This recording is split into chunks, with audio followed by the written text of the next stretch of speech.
I'm going to be talking about what I see as some of the limits on the reforms happening in Uzbekistan now, and in particular how they relate to what I think is really the lack of development in the civil society sector. So first of all, I think there's reasons to be optimistic about what's happening in Uzbekistan a year and a half after Mirziyoyev has taken over. One of the most positive things to me is that the impetus for this reform has come from the government itself. It doesn't seem to be trying to impress international donor sources. It doesn't seem to be part of courting the West. Certainly not courting the United States, which doesn't really seem to be noticing any of it. So I think that already speaks a lot to the sincerity of the project. Then there's also been progress already. There's been, I think, serious movement towards converting their currency, which is one of the biggest issues in terms of economic development, for sure. Then there's been a lot of changes in terms of the foreign policy, engaging other countries. There's been some movement in the rule of law, movement in terms of human rights issues to a certain extent. So it does seem to be a process that is real and it's moving forward.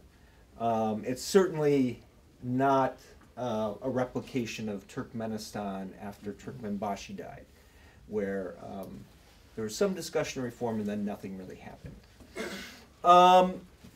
And then, you know, I think a lot of people thought it was a very positive development in this kind of State of the Union annual speech that Mirziyoyev made, that he kind of called out the security service, which a lot of people see as potentially the real block to serious change in the country.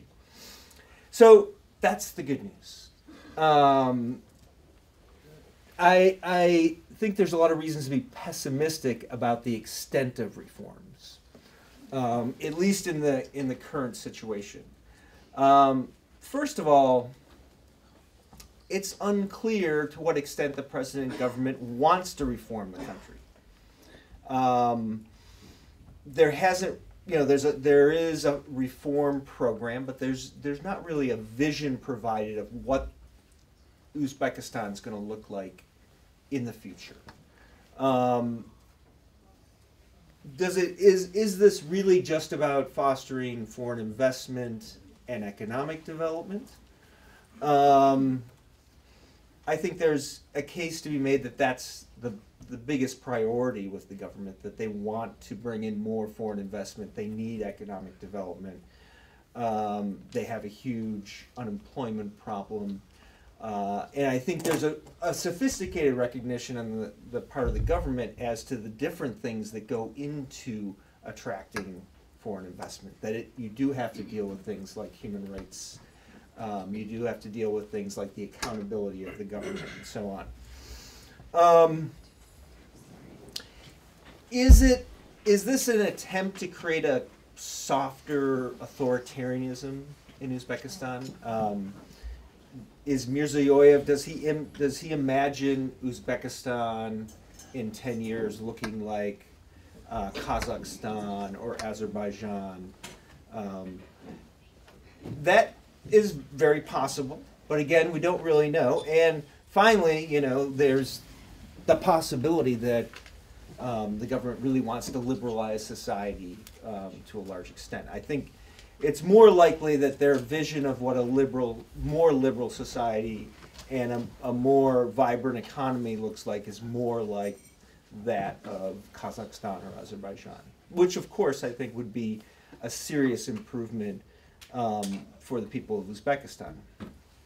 But what I want to talk about today is it's unclear whether they can really make even the steps to liberalize to the extent of some of the other countries in the region that have been successful with the present situation in the civil society, which is really dormant.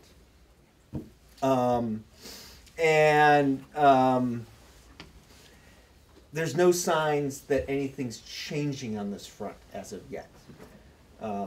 This is an area I think that there's a lot of reasons potentially why nothing's happening in this area, but I think it is a critical part of reforming the country.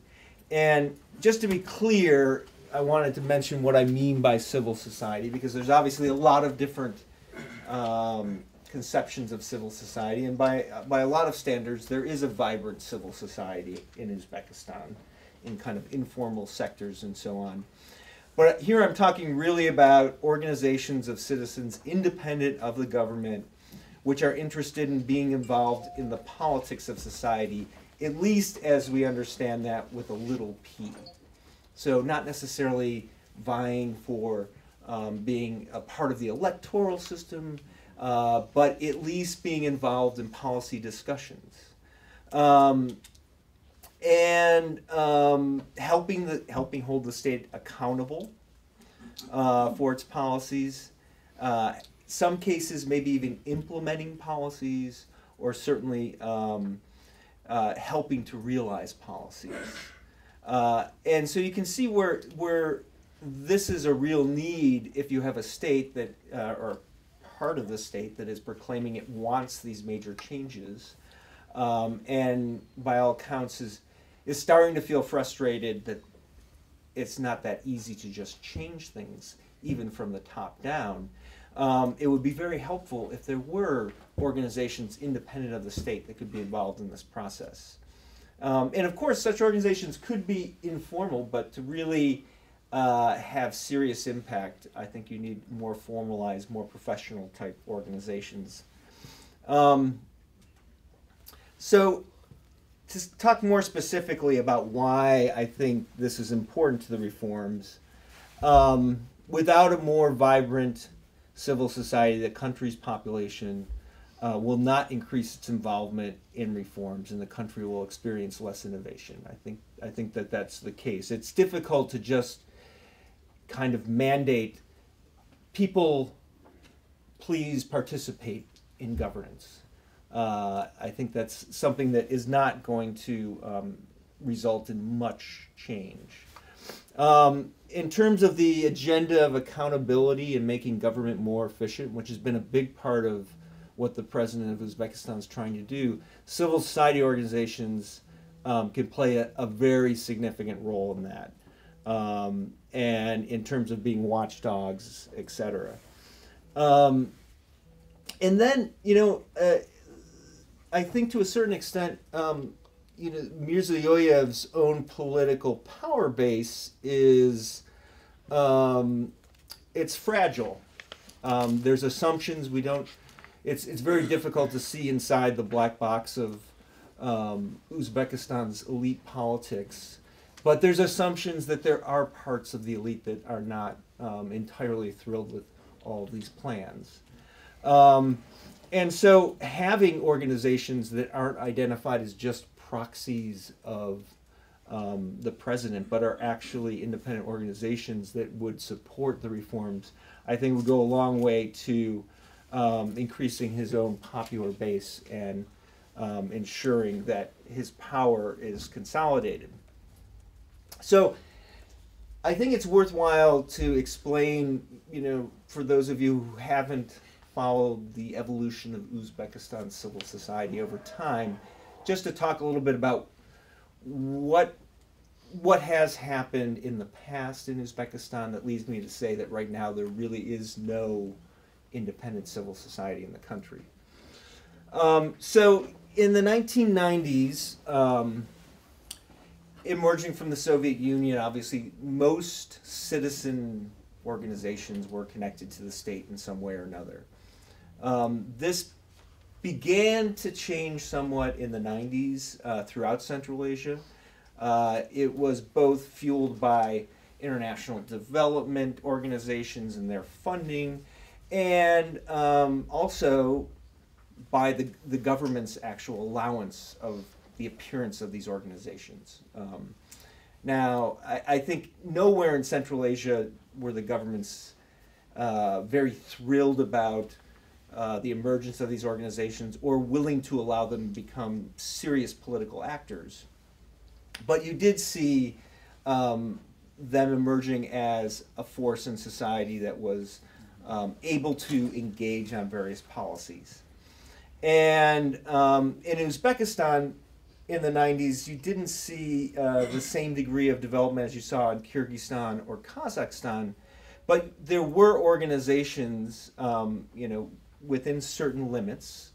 The government was very quick to shut down any activities of human rights organizations, organizations that were specifically focused on democratization. But when it came to organizations that were focused on women's rights, on healthcare issues, on domestic violence, these type of issues, there was a plethora of groups developing in the 90s. And if this had continued to exist, at least right now the Uzbek government would have something to kind of work with. Some people who have some expertise and some skills in trying to engage policy and possibly trying to help the government realize reforms. However, this changed a lot in 2005. When I was in Uzbekistan last April, meeting with government officials, I found myself frequently bringing up 2005, you know, which is kind of a euphemism for Andijan, but everybody knew what you're talking about.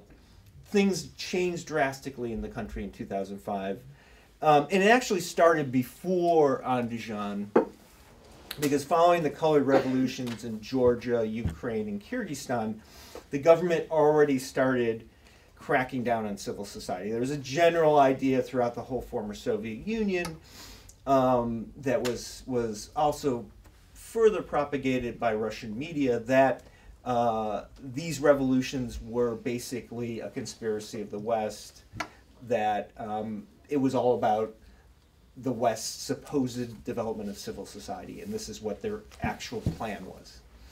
And so there was already, I mean, I was working for USAID at that time, and before Andijan, I was actually in Tashkent the day of the massacres in Andijan, and I was there because they had arrested one of the local employees of an international organization that USAID funded. And I was dealing with the Ministry of Justice and so on. So there was already this crackdown, but then after Andijan, things really changed significantly. International NGOs working with civil society were, for the most part, with a very few exceptions, banished from the country. Local organizations were forced to re-register, and most of them were denied re-registration. And there was a monitoring system set up to regulate all international organizations that were providing support to civil society organizations. They had to report to the Ministry of Justice about any activities they were doing with local organizations. They had to get approval from the Ministry of Justice for any grants that were given to organizations, and they had to go through these state bank accounts. And there was created this network of government-organized NGOs, or GONGOs, that were created essentially as gatekeepers to deal with international organizations that were doing work in the country. And they generally were also kind of a net for capturing foreign aid that was aimed at civil society. So that was 2005, and the thing is, right now the situation is almost identical to that. Very little has changed. And I want to focus in particular on these GONGOs because I think that they create a serious problem, because it's in their interest now to not change the situation, because they have a monopoly on any kind of foreign assistance that's targeting civil society. And,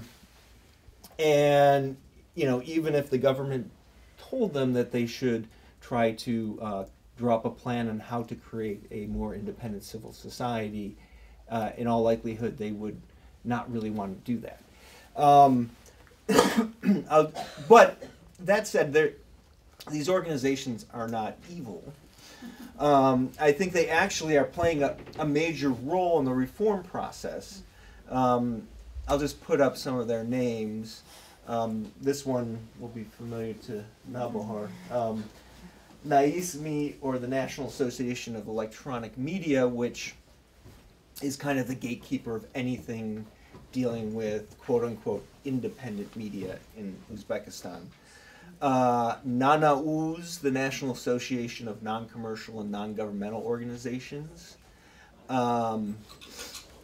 NIMFAGO, which is my favorite, is the Independent Institute for the Monitoring of the Formation of Civil Society. And then in addition, there's the Union of Women. And when I was in the country in April, I met with actually all these organizations as I was doing some work for USAID, and international donors. Basically, you have to meet with these organizations if you want to try to talk to anybody in the quote-unquote civil society.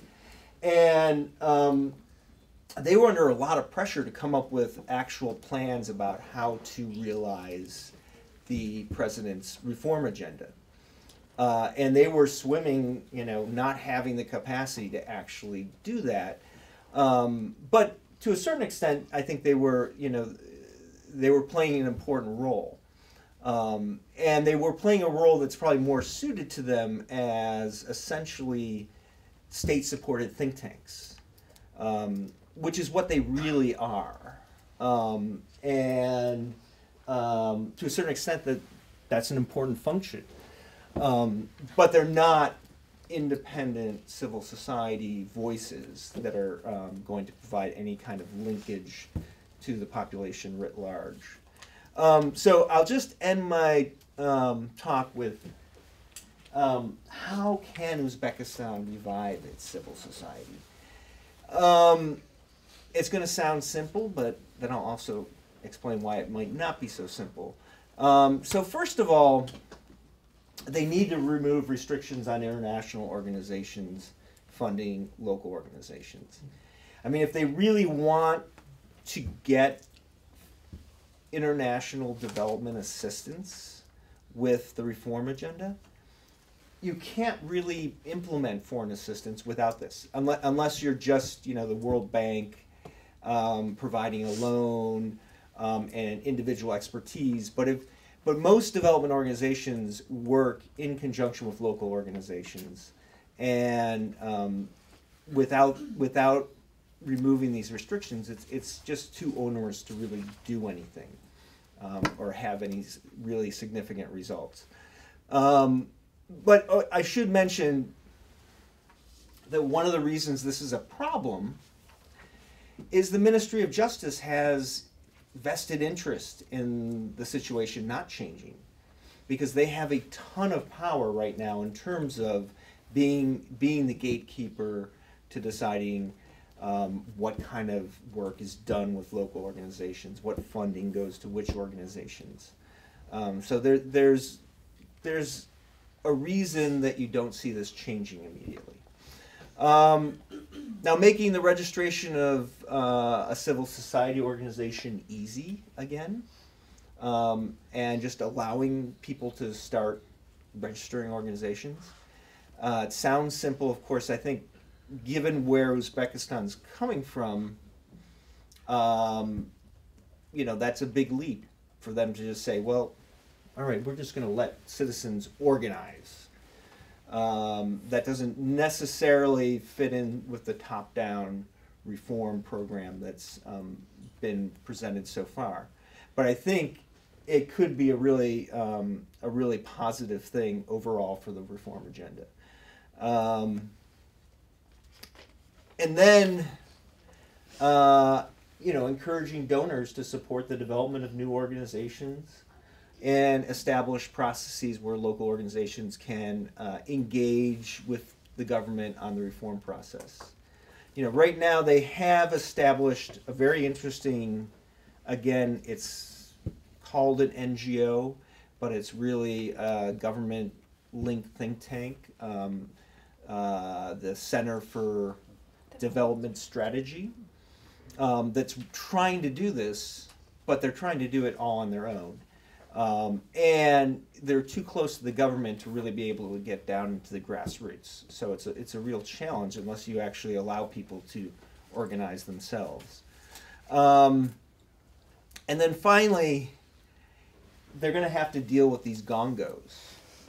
They're going to have to, they're going to try, I imagine they're going to resist changing the situation where they have a complete monopoly over the concept of civil society in Uzbekistan. And, they could be reformed into think tanks, they could be dissolved, they could just be cut off for funding. I think these are the things that have to happen, and the question is whether, I think this is a real bellwether issue in terms of seeing where the government wants to go and how risky they want to be in terms of engaging the citizens of the country. Thank you. Do you want to go? Well, now that we have established what's going on in the civil society, talking about media will be easy. There is a lot to cover, so I have my notes here. I hope I'll have enough time to go over all of them. It's great to be a part of this panel, both as an observer of the media environment in Uzbekistan, but also as a player. I work for the Voice of America, so I target Uzbekistan and the Uzbek-speaking audiences on a daily basis. I'm not talking on behalf of the Voice of America, but I'll be more than happy to answer any questions you may have about our work, about our content. Obviously, the main question I think everybody wonders about is how free are Uzbek media today than they were, let's say, a year ago. I'll be blunt. This is really the central question because professional journalism, as many of you know, requires a minimum degree of freedom. The freedom to choose a story, to choose a topic, the freedom to research, to interview, the freedom to process that information, the freedom to broadcast it or publish it. And if somebody tells you that this or that story is off limits, obviously that's a constraint on you, and thus you cannot be a professional journalist. So there have been some short periods of awakening and hard-hitting coverage in Uzbekistan, but in general the country doesn't really have much. Journalists in the country don't really have much experience with freedom. Uzbekistan doesn't have much know-how when it comes to media, and we have to be really honest about it because Uzbek journalists have always been the obedient followers of the political leadership. And so the history of them being as the agents of change, or let's say, media serving as the watchdog, trying to hold people responsible, let alone accountable for their actions, you don't see that much because it's been so deeply conditioned to serve as the mouthpiece of the government that even when now some of the leaders in the country are challenging the media by saying you got to be more professional, you got to be hard, media either don't dare to do that or they just don't know how to do it. And some of them are very open about that because the news for them is still what the authorities say is news. And so when you watch Uzbek television, when you listen to Uzbek programs, or when you read news in Uzbekistan or about Uzbekistan coming out of the country, you see the coverage of meetings after meetings, forums, gatherings, where people are really talking about what the government has been saying, what to do, and how to be based on how the state is outlining things for them. There are many critical thinkers in Uzbekistan among journalists, but you don't see them. You don't see that in their work because they're afraid. They're afraid of the implications. They're afraid of their management. They're afraid of the regime not liking their work. But we have seen a lot of change over the past year. Tiny steps, but I think these are remarkable developments in media. From my own experience, I can tell you that the Uzbek media, which once wouldn't even dare to touch our content, And we've always been seen as the softest, if we were to be compared to BBC Uzbek and Radio Liberty, our sister organization, they wouldn't even, touch our content. Now, sometimes they are publishing our content in full. I mean, the latest example would be my interview with Ambassador Pamela Spratlin of the United States in Tashkent. When she came here recently, we got to talk. It was a very open, candid conversation with her. And the Uzbek National News Agency decided to post that interview in full. With full credit to the Voice of America, they didn't edit it, they didn't cut anything out. They actually even teased and promoted it ahead of time. And they have at times been publishing commentaries basically out of my mouth as it goes on the air, on VOA Uzbek. So obviously we're like that. But, it's not just us. BBC Uzbek and RFRL gets quoted, gets referenced a lot nowadays, and journalists make references to our work. They touch, whenever they're talking about some of the most sensitive issues, they always attribute it. So we see some signs of professional approach, professional, attempt. But of course, they're very careful.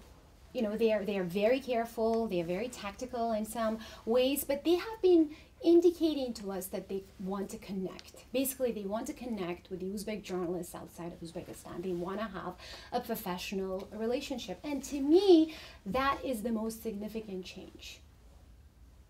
As someone who started her career in Uzbekistan, I come out of the Uzbek state broadcasting company, and I know that a lot of journalists in Uzbekistan, they strive to be professionals. They want to be professionals. And I think this is one of those, historic periods when they are trying to basically reach out and say, hey, help us. And then our response, of course, to them is, well, help us help you. So, what can we do? And, what can we do together? What are our common values? What are our common interests? How can we do things together with them? I think the critical question for organizations like the Voice of America, Radio Liberty, and, BBC is that, do we want to work with the state media, specifically state media, especially if when the National News Agency is reaching out or other state channels are reaching out to you, they want to interview you and they want to feature you, for example, as someone who's doing things outside of the country. So I think that's something for us to figure out. I think each organization is really sitting and wondering about that. And that, I think, is the necessary prerequisite for establishing a more professional media in Uzbekistan. I think it's time to be really constructive. It's time to be really strategic.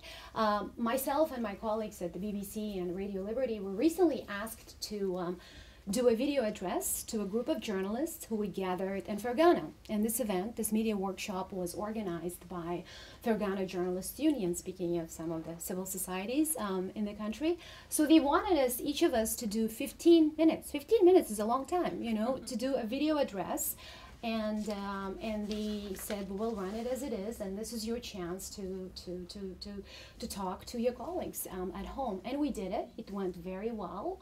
Our video addresses were made public. The feedback has been incredible. I've gotten dozens of letters from journalists who are both critical and, of course, complimentary. And I think this kind of constructive engagement is a development, and I think we need to welcome that. And when I was in Uzbekistan this summer, I spent a lot of time talking to journalists who seemed very energized and inspired in this new age, as they said, but they're still very much constrained. And they say, well, we need training, we need expertise, we need resources, of course. And many of them do not hide the fact that they're more comfortable working within the limits that they're so used to. So going beyond the limits actually makes them very uncomfortable. They're used to that, comfort zone. It's so much easier to go to a government, yet another event, in Tashkent and talk about how 40 people, gathered today to basically, cheer yet another, policy by the government. So what specifically has been the nature of change thus far? We see more local coverage, more focus on domestic issues in Uzbek media, such as the economy, specifically employment and pay, government services such as supply of energy, water, gas, education access and quality, healthcare access and quality. And one of the most covered issues is also the lack of housing in Uzbekistan. So these are really sensitive issues that no media were talking about a year ago. There is increasing focus on migrant work, export of labor force, and the media are asking some elemental questions that were not really part of the discussion previously. For instance, why are people seeking jobs abroad? How much are they making? Is it worth it? How much are they contributing to the local economy? The struggles of the migrant workers in Russia and elsewhere. And I'm sure many of you have heard what happened in Kazakhstan last week when 52 Uzbeks died in this bus fire, tragedy in Kazakhstan. And then, of course, the president of Uzbekistan comes out and says, we should also feel responsible. We failed utterly at providing opportunities for our citizens, and this is the reason why people are going to faraway places to make a living. I mean, to me as a journalist, I'm like, wow. I mean, isn't that something that we wanted to hear from the Uzbek government a century ago, And of course, that sparks heated debates and more open conversations, specifically online, about where the country is today. And to me, I think that's a really good positive development. Of course, President's speeches and remarks continue to drive the content and debate over pretty much every issue in the country. His remarks, his voice is the green light to basically talk about any sensitive issue. And, and people are getting more expressive and daring as his remarks are getting more expressive and daring. So Mirziyoyev, to my mind, is going to be the most crucial element in this, in determining the scope, depth, and pace of change. And of course, this opening in Uzbekistan that we've been, observing. Online Uzbekistan is very vibrant now, with many sources inside the country. Until recently, there was this virtual Uzbekistan, where we had a lot of critical voices, and then there was real Uzbekistan, where a lot of people chose not to say anything. Either they were afraid, or they were just angry with all the critical, voices in virtual Uzbekistan. And I think for the past 1 year, that gap between virtual and real Uzbekistan has been shrinking. Again, slowly, but it's been shrinking. You see incredibly heated, interesting, constructive debates between bloggers and activists. In some cases, they end up blocking each other.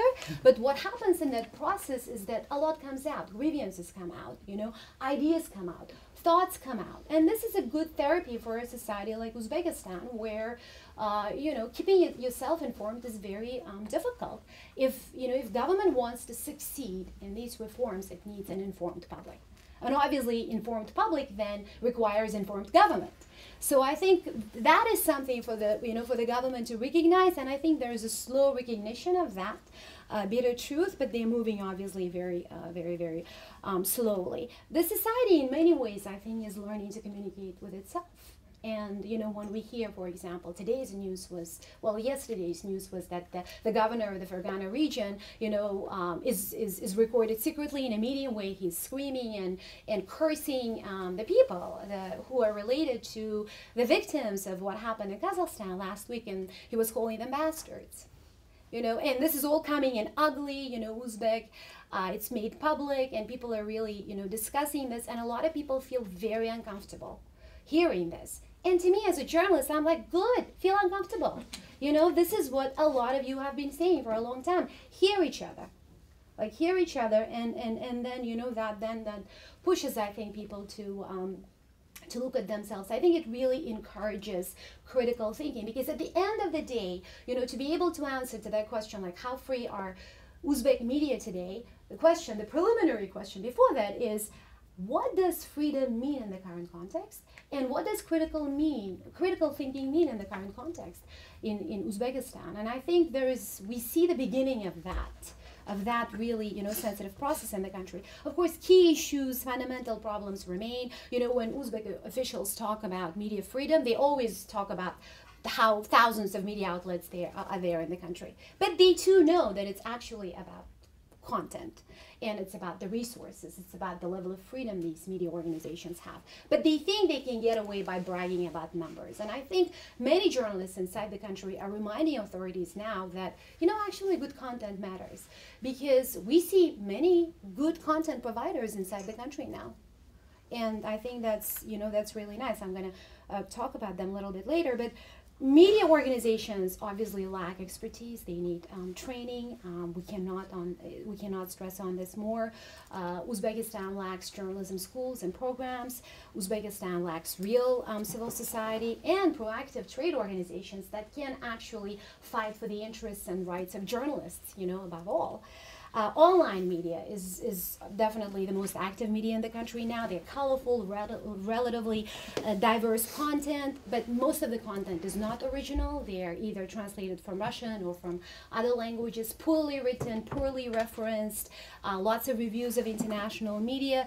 But there are some major news organizations, outlets such as, Kun.uz or Gazeta.uz, Daryo.uz, Sof.uz, and some of them are actually run by emerging, aspiring young journalists, and I think we should really keep an eye on them too. So Dia.uz, for those of you who may be interested, and also Correspondent.uz. And I've met with some of the managers, managing editors of these sites, and they're very ambitious. They're very ambitious and they're very energetic. But again, they will tell you that all of them are struggling and trying to find out where the red line is.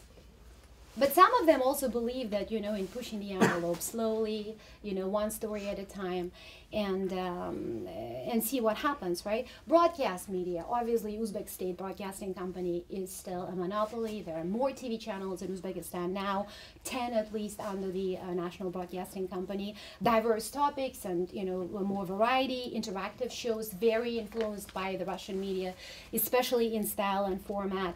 Some analytical shows, but very little critical content, unless, of course, they're referencing everything to President Mirziyoyev, who's the biggest or the only critic in the country, Print media, quite similar to online and broadcast media, but they devote a lot of space to the coverage or to, president's speeches, remarks, degrees, and also a lot of space is given to sort of what I call morality lessons by local intellectuals, how to be a good Uzbek, what should great Uzbeks do, how we should help each other, and also, and many see this as intellectual food, as very necessary intellectual food for the country. But many also do not deny that print media, as it is, especially official print media, do not reflect the real life in the country. Now, one last point. I think it's, and many of us have dealt with this issue in this room. Part of what enables a professional media is having a professional government. So to put it in another way, if public officials cannot communicate, with media clearly, dispassionately, and responsibly, then the public loses, right? And I think that's something that the government has not yet realized. So the government is a big part of the problem that needs solving too here. The good news is that official Uzbekistan is relatively active now. You see, press services trying to do something about what they're supposed to do. And there is definitely, more outreach to the public. But the bad news is that the overall attitude toward media has not changed. The government lacks expertise and training, of course. It's evident, very much evident everywhere. But this starts actually at the very top. So from the presidential press office down to the most local authorities, the problem is the same. Press services lack the basic understanding of why they need to engage media. Why they need to have a professional relationship with media. Of course, all governments and politicians want to influence media. They all want to shape the perception. But the Uzbek government only knows how to do so by bossing around, by controlling everything. So in short, the state, in my view, has no media strategy, the government. And it's funny because they talk so much about reforms, but they have forgotten the basic, So it needs one, and press services can't just, act as controllers of state outlets or even those, online sources based in the country, while refusing to communicate or answer any inquiries by both domestic and foreign media who want to ask real questions. They simply ignore. And, this and they especially, they get very scared when organizations like us who offer content in native language, inquires. So this problem, to me, extends globally. Of course, the representatives of the Uzbek government, they simply, I hate to use this word, but they suck at communication in general. I don't see any representatives from the embassy here. Of course, they wouldn't be here because, we're talking about Uzbekistan and they can afford to miss that, right? This is something that my ongoing, discussion with the Uzbek diplomats that, they're always like silent observers. They have a lot of grievances, but they are always afraid to share those grievances. And these are places where they can come and at least, listen. So embassies, along with the foreign ministry, which, by the way, President Mirziyoyev recently called as being incapable of executing the foreign policy of the country. He wants to do major reforms there. They either have no people responsible dealing with media, or they're just afraid to deal with media. So diplomats reach out individually if they need, cooperation. But in general, again, they don't know how to deal with you if you approach them as a professional, journalist wanting to know some things. So to circle back to where I began, Uzbekistan cannot have a free media environment unless the government views communication itself as a professional vocation.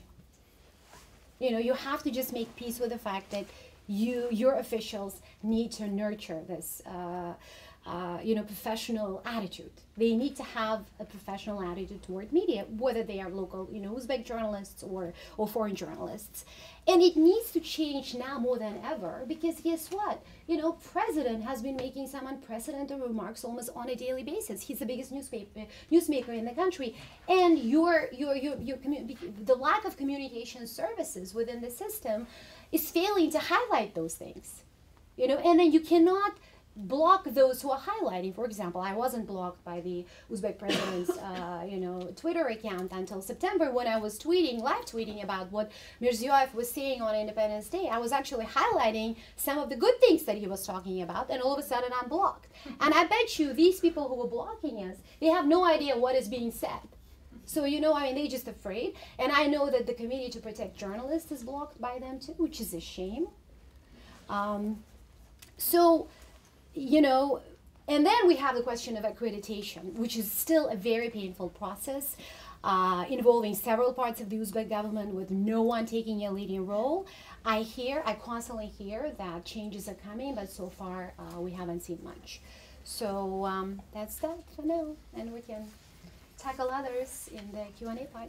Thank you so much, Navbahor. Before giving the floor to Sebastien Peyrouse, I would like to make a 1 minute break for some logistical issues because we have plenty of people in the corridor while we have still some free spaces. So I would like to ask some of the people to enter the room with their chair. And we have some assistants here. We can put 3 or 4 people on some side. Because loudly also for the Q&A session. So now I would like to give the floor to Sebastien Peyrouse to continue the presentation, and then we will open the floor for the Q&A. Well, thank you very much, Marlene. So I will try in this last presentation to address the situation and the evolution of education in Uzbekistan. In many other sectors, the new president Mirziyoyev has said a lot. And I quote him. He said that youth education is one of the most important issues for the country right now, and he has declared, of course, that he wants to launch many reforms in this sector, and he has actually already launched many of them. So what I would like to do in this short presentation, in this short talk, is first to present briefly some of the main challenges that education in Uzbekistan is facing. In the second point, what kind of reforms the new president has launched and how local people react to these reforms, at least to some of these reforms. And in the last point, what impact Mirziyoyev's new policy and reforms could have on foreign education assistance in this country. So, first point, Islam Karimov, well, of course, made education an official priority. But since independence, I mean, education in Uzbekistan has been facing a lot of issues, many problems. Of course, I mean, I won't have time to address all of them, but briefly, and to simplify a little bit, I would say that education has been facing three kinds of issues: economic, social, and political. First, the economic one. From the 1990s, due to big budget constraints, the Uzbek state had to reduce by 1/3 the percentage of GDP which was devoted to education. And this budget, despite several increases over the last 15 years, has remained for a long time well below for example, the OECD standards for developed countries and even for developing countries. And in 2012, the average percentage of national revenue given to education was 3.4%, which is low, which remains under the world standards, even if officially about 7.5% of GDP flowed to education in 2014. So despite several increases from the 2000s, these budgetary shortfalls had many consequences, of course.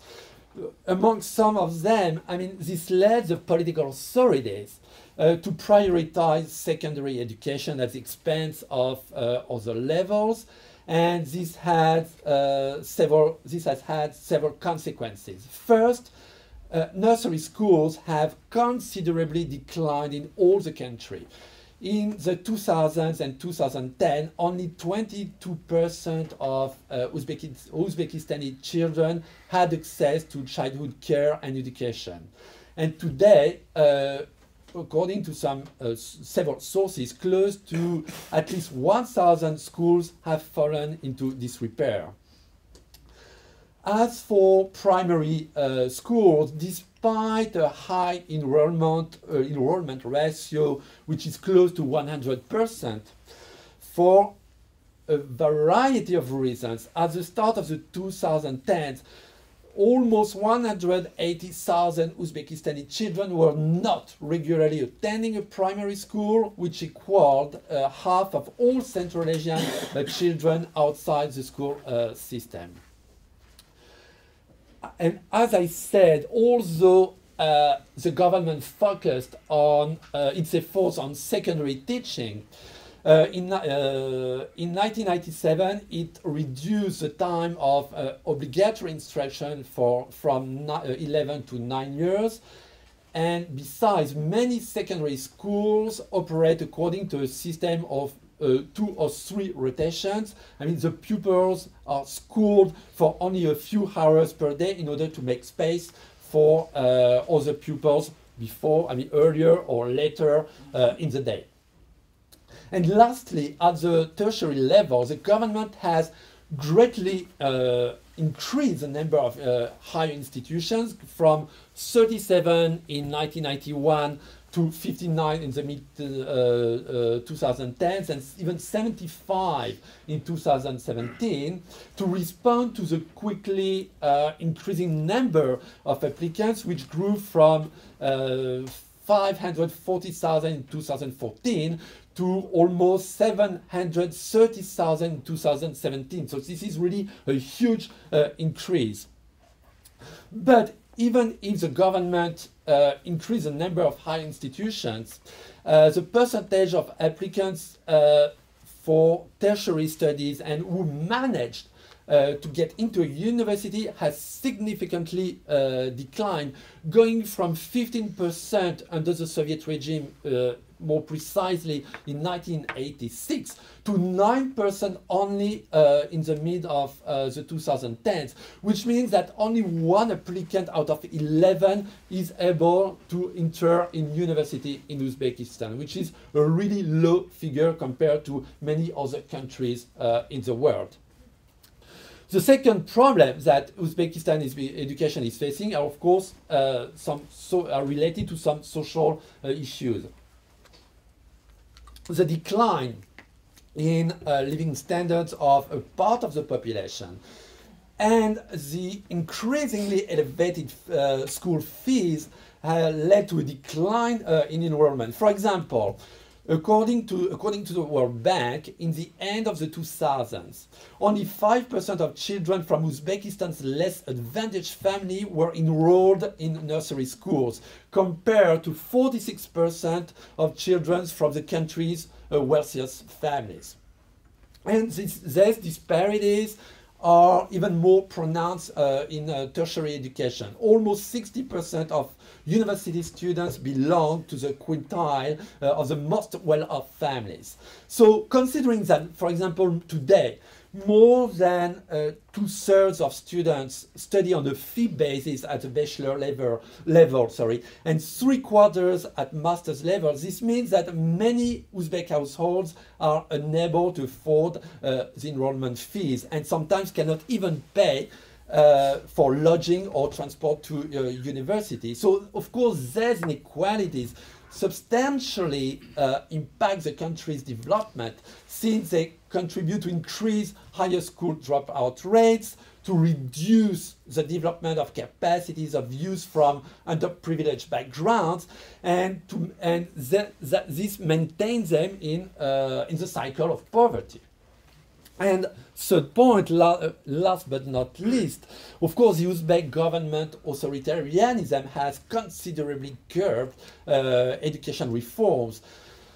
Of course, officially, according to the law on education, which was passed in August 1997, which was the main law on education, education is about forming a free and independent person with the ability to participate actively in social political life, and about promoting democratic principles, and so on.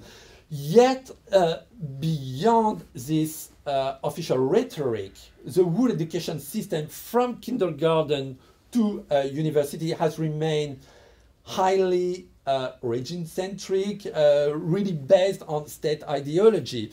And as a specialist on education in Central Asia has said, Sarfaroz Niyozov, and I quote him, Soviet lies have been replaced with new truths, which differ in scope and detail, but not much in nature and purpose.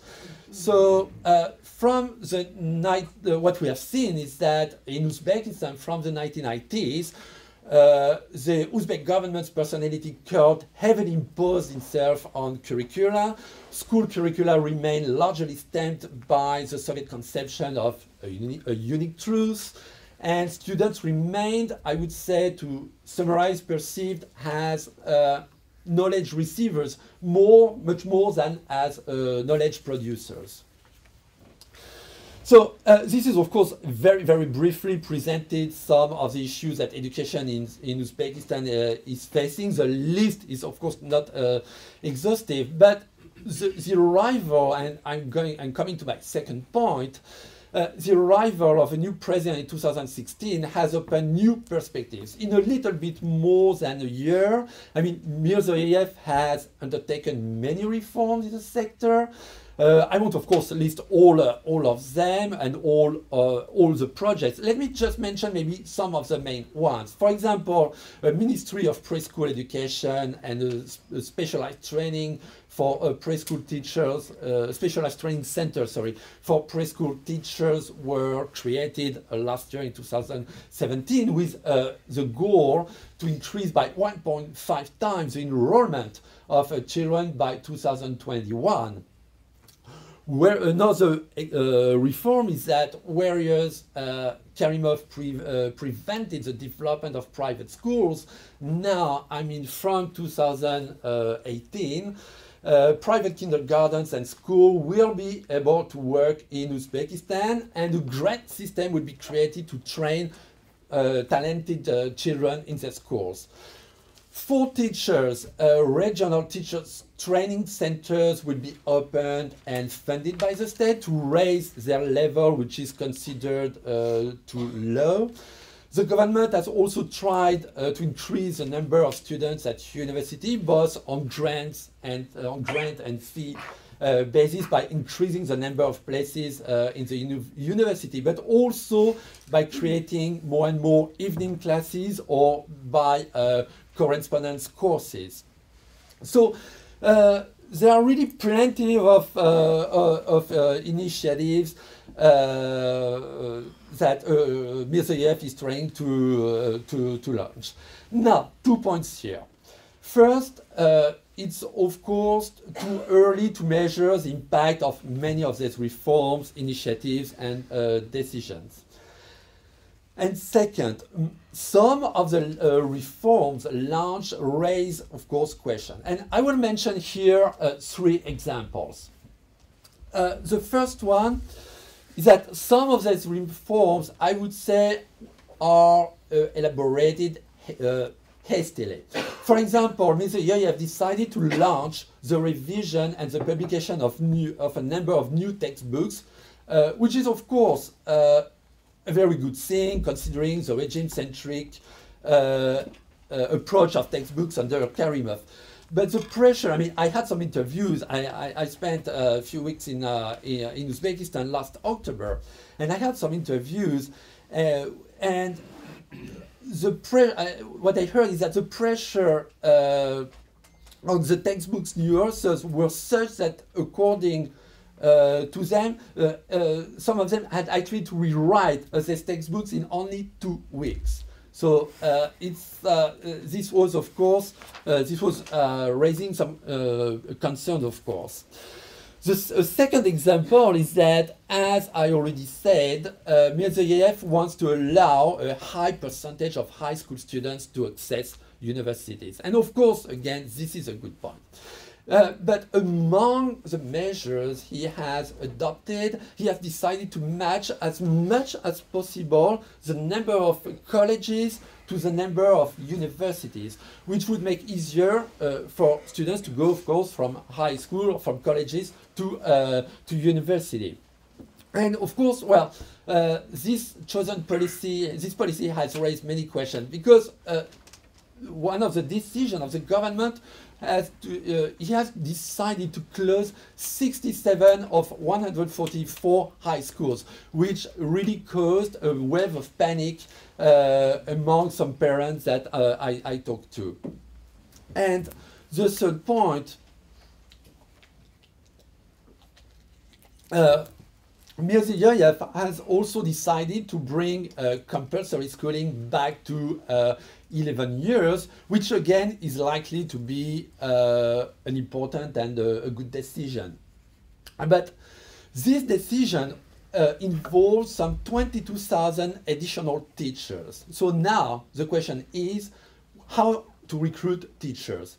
And I'm asking this question because the profession of teaching, which was very prestigious under the Soviet Union, has lost actually most of its prestige in Uzbekistan. Actually, not only in Uzbekistan. This is the case in all republics of Central Asia, and this is also the case, I guess, in many other post-Soviet republics. But but why? This profession has lost, and I'm coming back to Uzbekistan. Why this profession has lost its prestige?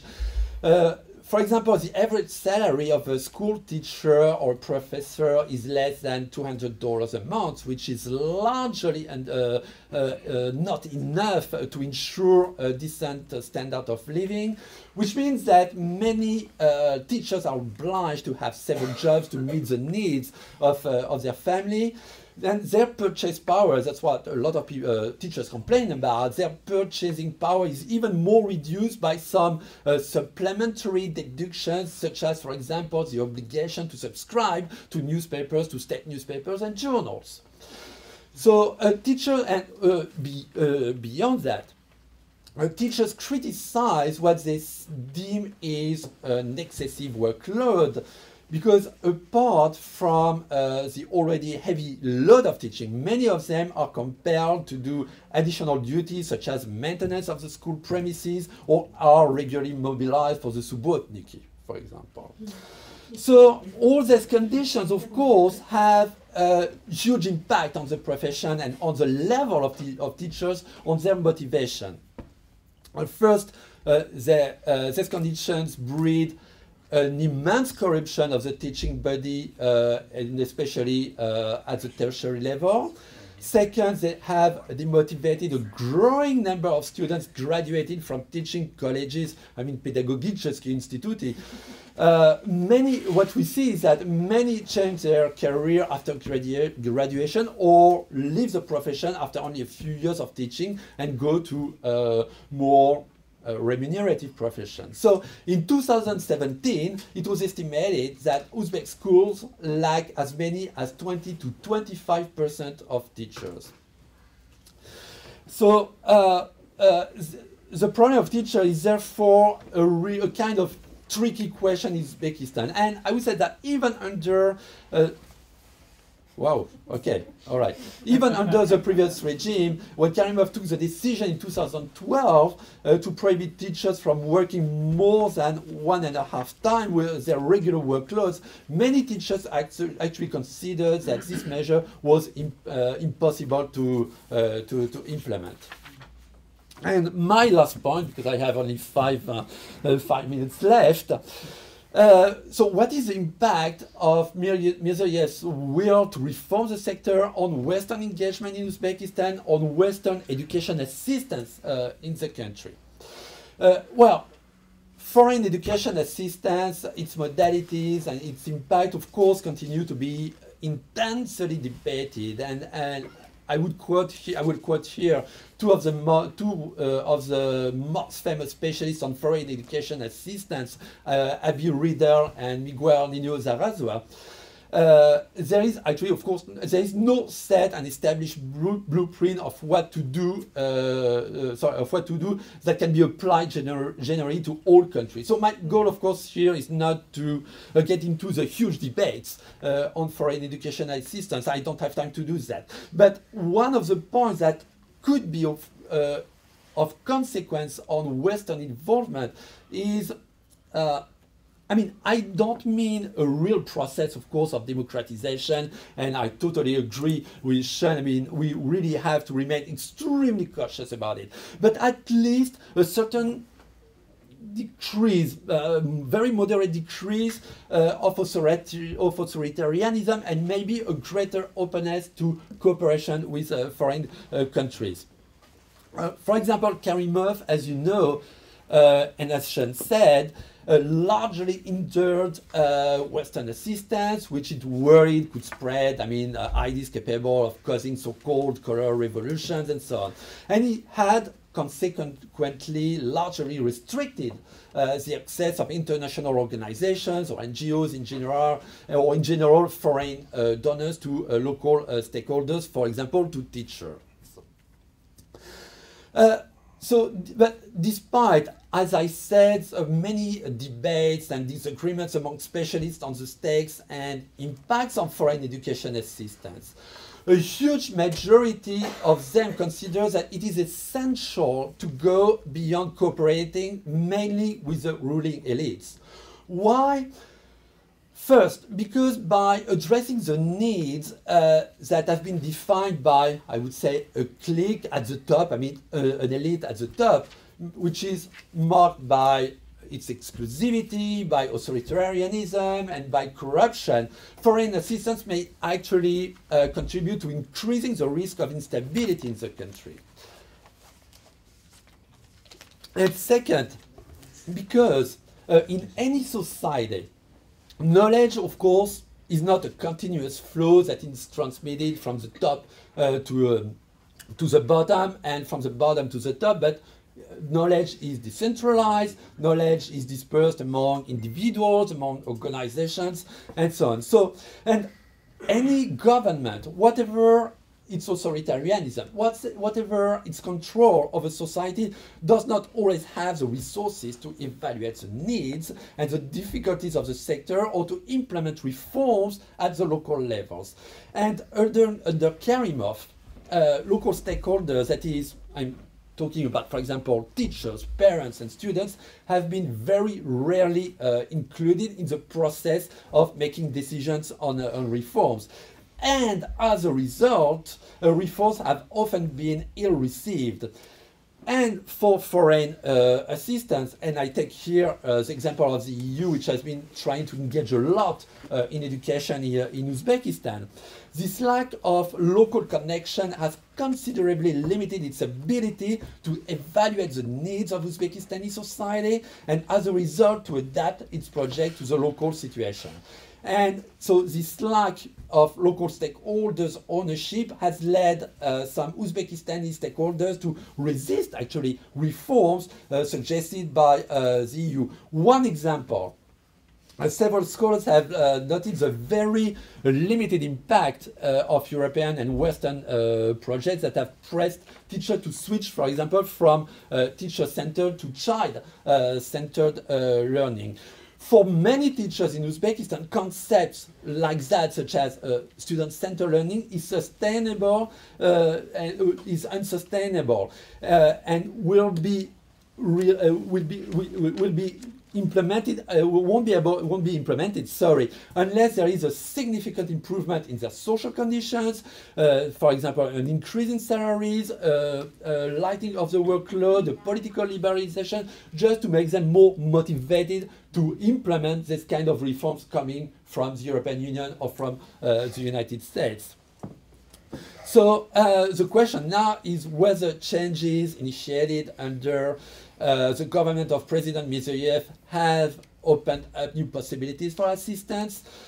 I mean, Mirziyoyev's overall reforms also could provide more access for cooperation with local stakeholders, which has been largely restricted, as I said, under Karimov, as well as maybe possibilities for engagement with non-governmental organization, local government, and the private sector. So I conclude very, very quickly, just 30 seconds. I mean, so obviously there's a real desire to change things. A number of decisions are welcome. For example, developing nursery schools that had collapsed is essential. I mean, I guess we don't need to elaborate a lot on it. The positive effect of early childhood care and education has been extremely well documented. But it's of course still early to measure the impact of these reforms. For example, it would be possible to speak about the effectiveness of the reform only in a few years. For example, in the case of private schools and a new system of kindergarten, it will take at least 10 years before the first results can be estimated. So many of the points actually I addressed today remain more like questions than responses, but at least even if the Uzbek government is very, very likely to remain authoritarian, it is at least, I think, maybe more aware than Karimov of the urgent necessity to try to improve the human capital for the development of the country. But again, let's see what happens in the next 2 or 3 years. Thank you. Thank you so much, Sebastien. Let's now let's thank our 3 speakers and now open the floor for questions. I will ask you to identify yourself first. Yeah.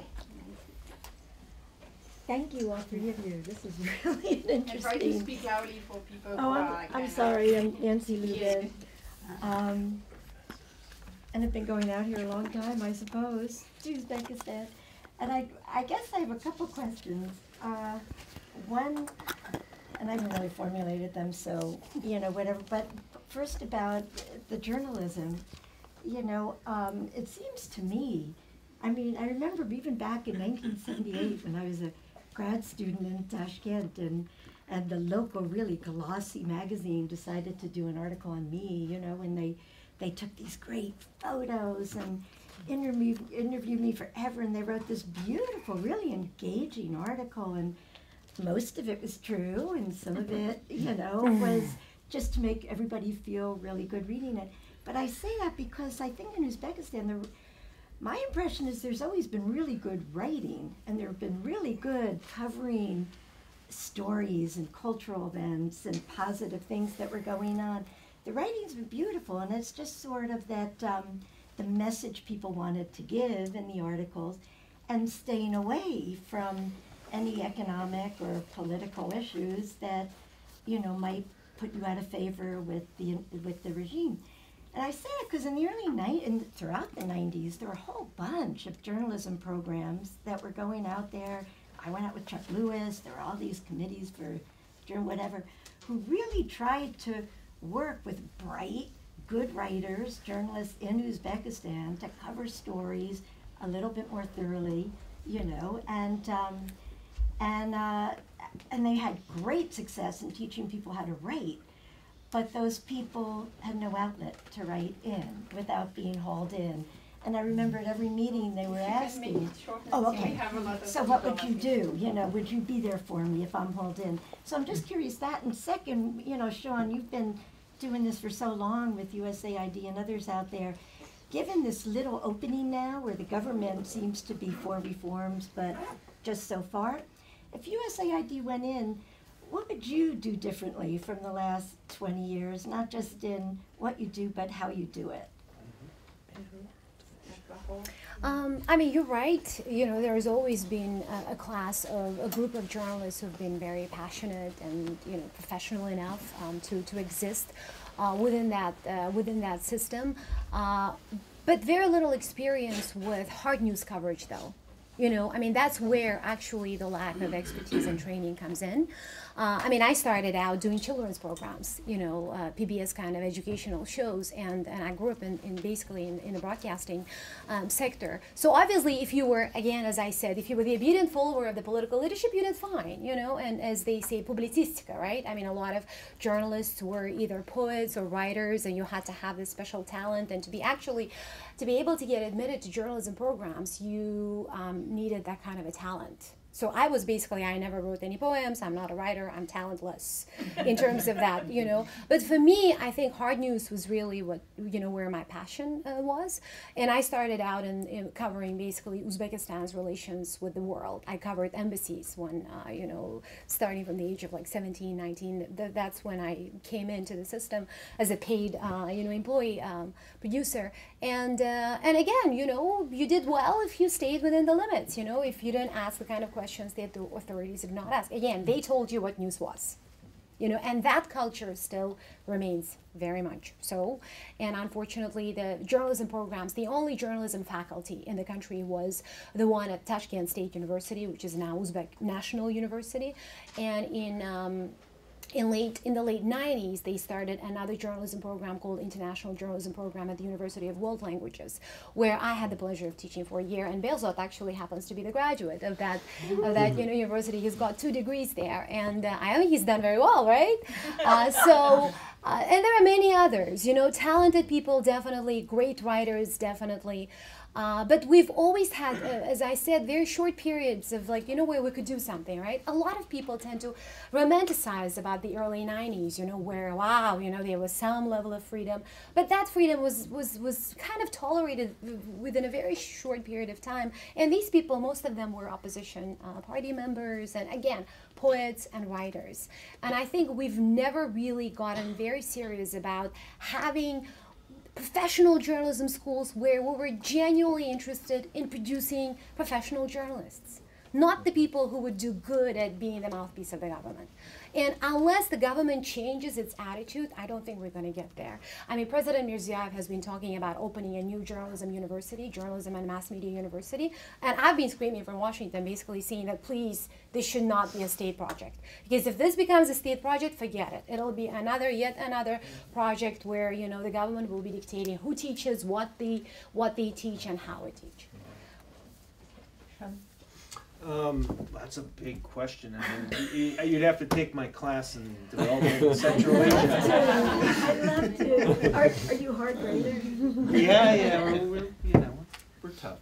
But I mean, I think some of the things, you know, I mean, there's plenty of things to look at in terms of where international assistance, you know, I think burnt bridges with the Uzbeks. I mean, and one thing that I think you know, thinking back to the 90s, which when USAID was working with journalists, they had like a strict rule that you could not work with state journalists. And I think that that kind of backfired to take such a kind of, you know, there was this idea, neoliberal idea that, you know, anything state-oriented was bad. And I think that that, you know, backfired because they took the opposite message that, well, geez, everything that's not state-oriented is bad. So, That's a good point. Good example. So we had Cathy. Yeah. Yeah. Thank you so much for this session. I hope there'll be more, because obviously there's so much to cover.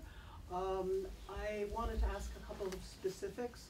One is I'm surprised, Sham, that you didn't mention Birlik or Erk, which had very specific goals. They were the largest popular front movements, certainly in Central Asia, and rival, I believe, only the Baltic states in size and influence. And there is still a very good, if very small and beleaguered, human rights group still active, the Initiative Group for Human Rights Defenders. That's one question. The other is my hobby horse. Religion has not been mentioned, so I very much hope in a future session there will be greater discussion of that. And finally, there was another recent event on this same topic earlier this week, in which the assertion was made that thousands of political prisoners have been released under Mirziyoyev. I was wondering if any of you had information about that. Thank you. sure. I mean, I think Birlik and Erk were obliterated early after independence. I mean, yeah, but they were, and they tried to become political parties. But I mean, I think the point being that for a long time, I mean, there's this idea that Uzbekistan, what the situation now, my point is more the situation now is still worse than it was before 2005 when it comes to anything dealing with political issues. And so, I mean, if it would even go back to the pre-2005 context, there'd be a lot more movement, I think, for citizen participation in governance, and not even getting to the point of renewing independent political parties, which, maybe with time, who knows.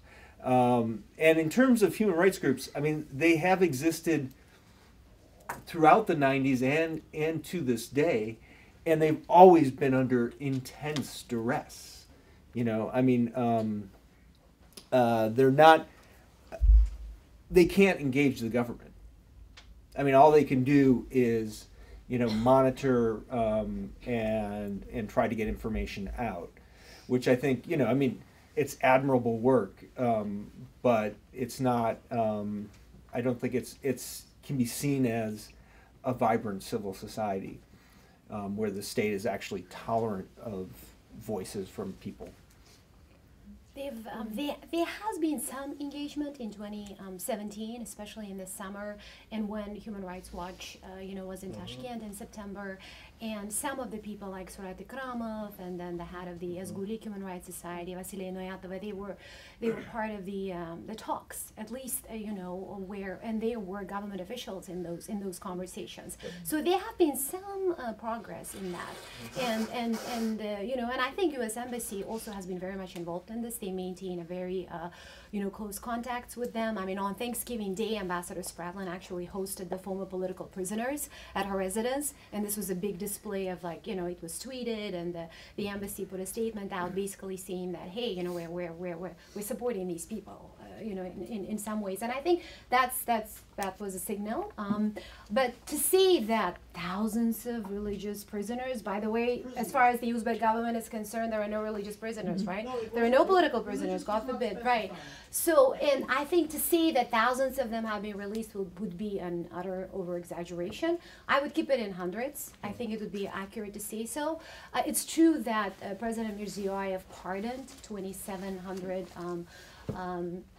inmates on the eve of the Constitution Day, but not all of them have been released yet. They're being processed. And these are very specific cases where a special commission has gone in and studied each case, and he said, this is not amnesty, this is pardon. And, President himself was very very specific about that. So, and I was there at that event, earlier this week, and I think, that was, it's something that people easily get away by saying.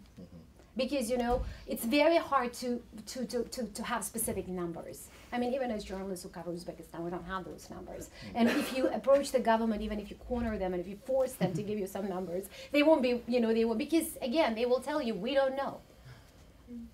I heard that the amnesty, very brief, the amnesty commissions are extremely corrupt, I've been told. That's all. Well, I mean, That's what I'm saying. and then. Sebastien, I was interested in your comments about kind of how they're opening up the education system. One of the things that we've seen kind of being very successful in Kazakhstan's instance has been the foreign education program, Bolshak. Are they talking about this in Uzbekistan, about training professional cadre, professional bureaucrat, foreign service types in Western universities, or is that still a bit of a bridge too far? No, I mean, there are several, especially the European Union. I don't know very specifically what the United States is doing, but the European Union has been really trying to be more and more involved in education assistance in Uzbekistan. Uzbekistan is part of several European programs like Tempus, the European Union is also trying to push Uzbekistan into the Bologna process. There are about, if I remember well, there are about between 1,000 and 2,000 Uzbekistani students studying in Europe now, in European universities, mostly in Germany and in Latvia. I don't know why in Latvia, but I mean, Latvia has, I guess, an agreement with Uzbekistan. Another very, very interesting thing, and which I think is, I hope at least is really efficient in this cooperation between Western countries and Uzbekistan, and especially between European Union and Uzbekistan, is the filials of some European universities which have opened in Tashkent. For example, the Westminster University has a filial there, and I had interviews with, quite a lot of people in Tashkent. And it was striking to see how this university was popular among young people. It was really, so many so many young people were dreaming to go and study in this university. Of course, it's reserved to a kind of high-level society because Westminster University fees are pretty expensive. But at the same time, I was talking to several parents who sent their kids there, and they were telling me, of course, yes, it's expensive, but at least we know the price we're going to pay. If we send our kids to Uzbek universities, okay, it's cheaper, but then during all year, you will have to pay more and more and more. And a second good reason for them to send their kids to these European universities is that the quality of education is supposed to be better and at least not corrupted, because, we know how it works. I don't have much time to talk about that, but corruption is so pervasive in all the tertiary system, education system in Uzbekistan. So, you can buy, we know that you can buy diplomas and so on. You can't really do that in European universities. So, all of that makes that, there is a cooperation which, of course, still needs to be developed, but yes, there's a real cooperation going on. I think just a little bit of a follow-on, and that is that is there any kind of obligation for returning students to, for instance, work for the government for a year or two and then move into the private sector? Because again, we've seen that actually create some really deep professionalization, and certainly in Kazakhstan, and I'm wondering if that's... So I guess it depends on the training, but for example, for those who go in European countries to be trained as teachers or professors, yes, when they come back, they have to work for the state and to teach. For certain number of years. I don't know. I mean, you know, Uzbekistan doesn't have its Bolshak, if that's Yeah, what yeah, you're yeah. wondering about. It did have Umid a long time ago, at the beginning of the last century. Yeah, right, yeah. And those people had to get back and work for the government. And some of them still work. Some of them are actually today ministers and deputy ministers. So these are people who've been patiently working in the system. And they're good stories, actually, you know. But in general, I think there is a lot of discussion about creating a civil service in Uzbekistan, professional foreign service, for example. President Mirziyoyev has talked about it himself recently. Basically, he said that Uzbekistan doesn't have professional diplomats, and you know, and thus MFA is not capable of, you know, executing the foreign policy of the country. So there is a lot of discussion, but we haven't really seen much.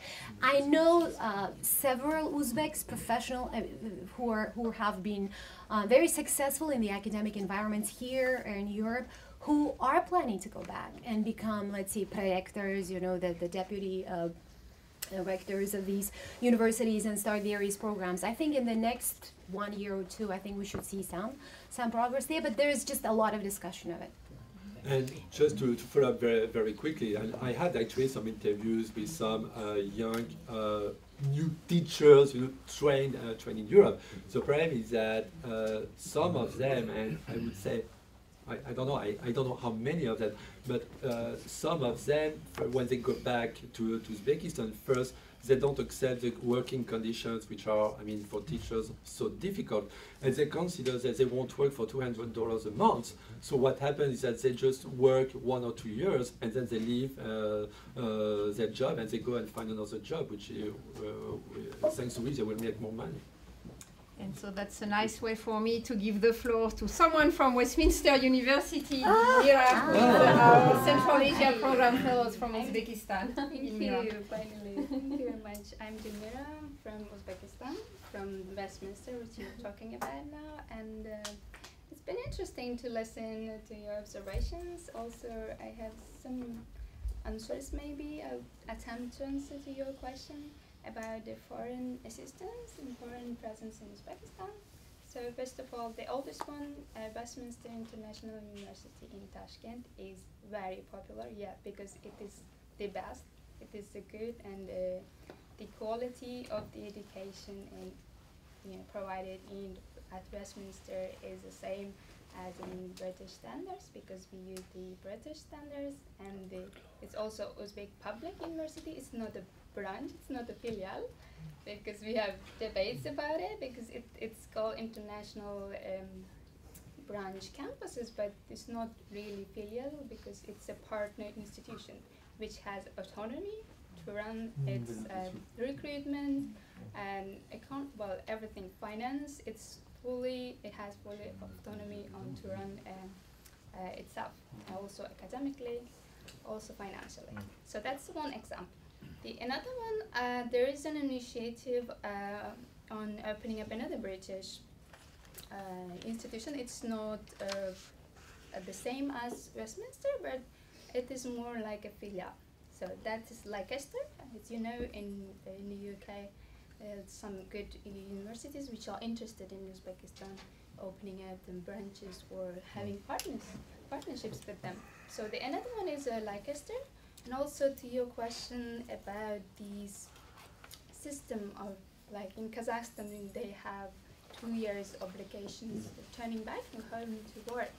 But the government, the Uzbek government does not necessarily have that system, but there are specific youth organizations which, let's say, they support the education of young people abroad. So they may have some, but I'm not really certain about it. But Umid has someone mentioned. Umid died a long time ago. I think, it doesn't work. It's not there anymore. There's another program called Istedat, which usually send government employees or teachers abroad to study. I had more examples, but I think. What about Torino? University. Turin is also is Italian. Yeah, it's Italian. But they are more. I think they don't have technology. Polytechnic in university. They are more branches, like they are filials, and also there is partnership. There's a huge partnership with Korean universities, like Inha. Inha is opened in 2009, I think. And also another one, There's a Korean one as well. The Singapore. Singapore. No, that's Singapore. But so the Korean with Korea, South Korea, so many partnerships. Yeah. Okay. I'll give the floor to others. We had a question there.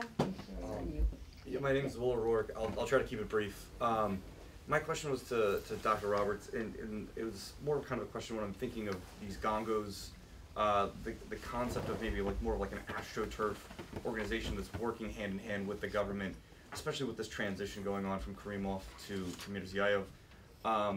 What do you see the future of some of these gongos, especially with the levels of connections to Gulnara, to Layla, to family members within the Karimov inner circle, and then that moving forward, especially if they're going to use those as vehicles for civil society change within the country? Well, I think they're not so slick or well funded to be necessarily in the inner circle of Gulnara and others. And I think if there were individuals in there, which I don't know, maybe Navbahor has a better idea of that, they probably moved on. I mean, my experience with them when I was there last April was they were panicking trying to play the role of experts. These ones that were supposed to be doing civil society work were trying to figure out what are the best international practices for drawing up NGO legislation, and the media people were the same way. They were being tasked with all these things to say we need draft legislation or examples from around the world, and they were saying in the course of our discussion, by the way, if you have any of these things, can you email them to me? Help us. Okay. So Kirill? Yeah. Thank you. Great session, Kat, as always. Wonderful panel. Thank you so much. My name is Kirill Boychenko. I coordinate Cotton Campaign. We're a coalition to stop forced labor in cotton sector of Uzbekistan and beyond. And of course, my question is connected to cotton, but I think that all three very important spheres that you are talking about today, cotton is part of all of them. And Uzbekistan is still one of the major world's exporters of cotton. And I'm very interested in your interpretation. So we know that in September there was a presidential order, some forced laborers were pulled out of the fields. Then later, independent monitors, they confirmed that some of those people were sent back into the fields, especially public sector employees, including teachers. Then during the speech, the president said in December, and I think that was dedicated to 25th anniversary of the Constitution, he said, we got rid of forced labor. It's no longer a problem. It is solved. We found no more instances of forced labor. And this is not accurate. And I would like to discuss this with you. Do you think this is part of information that is coming from President's team that is changed in a way that it's no longer accurate? Or this is a catch-up game, a desire to get rid of it and to claim the victory as fast as possible, because everything is moving so fast, we can see that. How would you interpret this event? I mean, that is the narrative that they have established. Basically, that's what they want to be consistent with, and that's what you hear exactly from the Prime Minister, Aripov, and then President too. I think President firmly believes that he has done everything he can possibly do to end this practice, and that and I don't think if confronted, I don't think they would deny that there are issues with it across the regions, that there are locally, this problem needs a lot of work, to be dealt with, and obviously consciously they know that this practice continues, right? I mean, the word hasha is going to be a part of the culture for a very long time. And cotton, obviously, as a crop isn't going anywhere, although we hear a lot from the government nowadays that they want to replace or they want to diversify the agricultural sector. But the presidential administration, as you said, maintains that this should no longer be a problem in Uzbekistan. I mean, the ambassador to the UN, Bakhtiar Ibragimov, recently spoke, actually yesterday, he spoke in New York at Tex World USA exhibition, where Uzbekistan is basically displaying its cotton products and claiming that these are not the products of forced and child labor. And so Ambassador Ibragimov there, he said that next year in 2018, and we should really, you know, hold them responsible for seeing this. He says that 85% of cotton will be picked by machines, by technology. So, and they're very confident that they're working on this. But I think it's really the narrative. Does that narrative reflect the reality? No, of course not. And I think this is laughable as far as the locals are concerned, because we know that people, a lot of people, you know, thousands of people were picking cotton because they were forced to do so. So I think they also know that this narrative that they're pushing is not going to fly with a lot of us. But that's the position. At least, you know, they have moved away from saying that, well, who's going to pick cotton, right? Now they're saying, well, we're going to make sure that this is not happening. Unfortunately, you know, they don't discuss these issues one-on-one. I mean, we would love to interview President, for example, on this, right? I mean, he hasn't given any interviews. And you know, state media still does not really cover this. So online media is being used to cover these issues. But for example, Uzbek state television rarely does anything on this. But people are pushing for it, though. I mean, sometimes in these interactive shows, people are talking about it. And so that I see as a sign of progress. So we'll see. But I mean, just one more thing is that indeed cotton remains a very sensitive issue. For example, when I was in Uzbekistan, I was trying to have interviews with teachers, and I had some people helping me, you know, to get in touch with teachers working in small cities or villages. And one of the conditions was you just don't talk about cotton. You just don't address that. So I mean, well, things probably change a little bit. For example, it's of course extremely difficult to verify, but it seems that much less young boys and girls are now on the cotton fields, but it means that, well, they had to bring other people to replace them. So when we say that teachers were not there, no, I mean, we have several sources confirming that teachers had to still to go there at least this year. Okay, Sir, you had a question? Yeah, I'm Rob Tim from the Naval Postgraduate School, and I'm really interested, first of all, I was fascinated by your analysis of where they are with civil society and all of the challenges that they're going to face in trying to rebuild the civil society that was, the nascent civil society at least, that was lost. But I'd be interested in the thoughts of the panel on liberalization within the political elite. I mean, the opportunity for members of the political elite to participate in the political process in a meaningful way, is that space got very, very small, right? So, you know, what have you seen over the last 18 months or so, you know, in that space, and what do you see as the potential byproducts of that? Because, you know, liberalization and making more opportunity for the political elite to act with greater autonomy is also a sword that can cut two ways, right? I mean, formally, there's not much happening, right? I mean, they have, I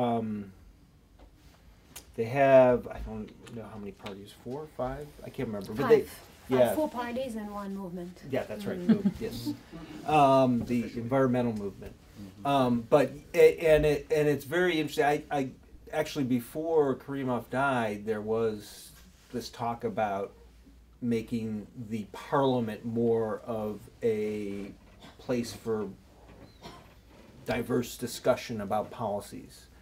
And actually the embassy here asked me to go speak to parliamentarians about multi-party democracy, which I thought was very, very odd. It was like 2012, I think.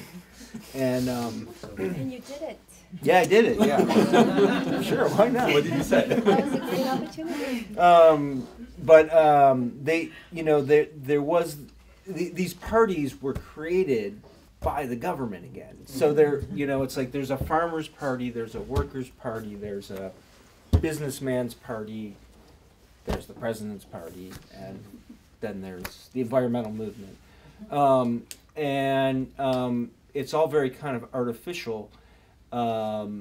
and in that realm, I haven't seen anything happen. I haven't seen any reports that there's like more debate in the parliament about specific issues. The parliament still seemed very much as kind of a rubber stamp place. That said, within the political elite, there's obviously some things happening. There's a group of people who are very much behind some of the things either that Mirziyoyev wants or that they think Mirziyoyev wants. There's a lot of smart people, particularly there's like an institute behind the parliament that seems to do all of the legislative drafting. And this guy's super smart. And he understands, he understands where liberalization would be a critical thing. So there's that, and then there's also this new group of young people coming into the political system that seem to also be very behind the reforms and feel a certain kind of umbrella, as you might say, that makes sure that they're safe because they're basically behind the president. And the real question is, who are the people who are against this stuff? And Uzbekistan, because there isn't this open political discussion, nobody's against it publicly. But I don't know. And maybe publicly they're not against the president. Yeah. So everybody can be critical, but the president is still the again, as I said, the most critical element here. Of course, there is a lot of conversation about Inayatov. There's a lot of conversation about Azimov, whatever happened to them. A lot of people still asking Tashkent actually openly about what happened to Gulnara Karimova. So the conversation about semi-criminal Uzbek elite is still there. People, a lot of people, relevant people, are asking those questions. But what has changed is that people actually are getting to know who are the players. So you see more faces. You see more political faces on TV. You hear more voices. And and President Mirziyoyev has been good at delegating, go talk, engage the public. So you have this thing called a special program called Press Club, that organizes these live conversations with live audience, and then they bring in the relevant officials depending on what topic they're discussing. So people are getting to know who are there, right? The members of parliament, the regional governors, the mayors, the district mayors. So there is more conversation. And so now, for example, that there are a lot of young people in the Uzbek parliament, and they are sharing their ideas. They're pushing their agendas forward. But again, these are not necessarily critical thinkers, and nobody is talking about organizing an opposition and then doing this. And so that has not changed. But I think people know more about their elite now. And also, just to add to what you said about Parliament trying to establish some power for itself, claiming some power. So there is now movement to establish parliamentary oversight of the security sector. Right? Yes. So after President has spoken about how, again, he's been going and tackling every part of the Uzbek government, and he's been trashing them left and right. So he's also been trashing the National Security Service, which has been this monster, right, in Uzbekistan. So now lawmakers are openly talking about how they could actually have some control over this sector. And so those are really some interesting questions. President recently talked about how Uzbekistan has a long history of trashing its former ambassadors, and how many ambassadors do we know who have virtually disappeared after their assignments, right? So they're the members of the elite who are hiding. So let's see now who comes out. So for me, it's a very interesting picture, really, because people are popping up unexpectedly, and somebody gets appointed. There are so many appointments. I mean, the broadcasting company has changed hands 3 times last year. The guy who was fired in the February of 2017 was brought back in September again after 2 replacements. And the question is, don't you have someone who can actually handle this, godforsaken broadcasting company? I mean, or let it go, right? So those are the conversations I hear, and these are good conversations. People are more open about this now. Well, on that, I think it's a great kind of conclusion. Before we stop, I would like to show you two of the publications that the program has been releasing on Uzbekistan. This is an e-book. You can download it online. It's a collection of the paper that we have been publishing here at the program. This is a more academic book, Constructing the Uzbek State, Narratives of Post-Soviet Years. It's the results of a conference we did with the Swedish Institute for International Affairs. Otherwise, I would like just to remind you that we put online on our YouTube channel our events, so you can always watch them. We also do transcript of the presentation, so you can read them. And then both Sean and Sebastien will soon have a paper on Uzbekistan published by our sister institution, PONARS, and then Navbahor is online and on social media. So a lot of things to follow and to discuss. So please join me in thanking our three leaders. Thank you for all those who were sitting outside and so on. Thank you.